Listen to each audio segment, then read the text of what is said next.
Hello friend, आज मी बनवत आहे सोयाबीन वडीची भाजी. तर त्याच्यासाठी बघा, हे सोयाबीनच्या वड्या अशा बाजारात मिळतात ना, त्या मी आणल्या होत्या. आणि त्याला असं गरम पाण्यामध्ये चांगलं पाणी उकळवलं आणि त्याच्यामध्ये 10-15 मिनटं चांगले भिजायला ठेवलं. तर ह्या छोट्या होत्या आधी आकाराने, तर भिजल्यामुळे अशा मोठ्या मोठ्या झाल्या. हे बघा किती स्पॉन्जी असं झाल्यात. तर मग मी गरम पाण्यातून त्यांना काढलं आणि परत थंड पाण्याने 2 वेळा स्वच्छ धुतलं. त्याच्यातून साबणासारखा फेस येत राहतो.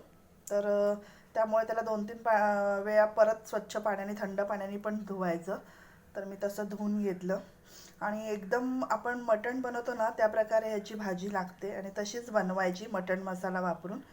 तर मी बघा आता ह्याच्यामध्ये आलं, लसूण, कोथिंबिरीची पेस्ट टाकले, 2 चमचे दही टाकले, थोडंसं लाल मिरची पावडर, थोडं धना जिरा पावडर टाकले, थोडीशी हळद टाकले, थोडं मीठ टाकले. आणि आता हे मस्तपैकी मी मॅरिनेट करून आता ठेवणार आहे 10-15 मिनटं. आणि मस्त कांदा, टॅमॅटो, कोथिंबीरवर ह्याची सुक्की भाजी अशी मस्त फ्राय करणार आहे. तुम्ही अशी करता का? थँक्यू.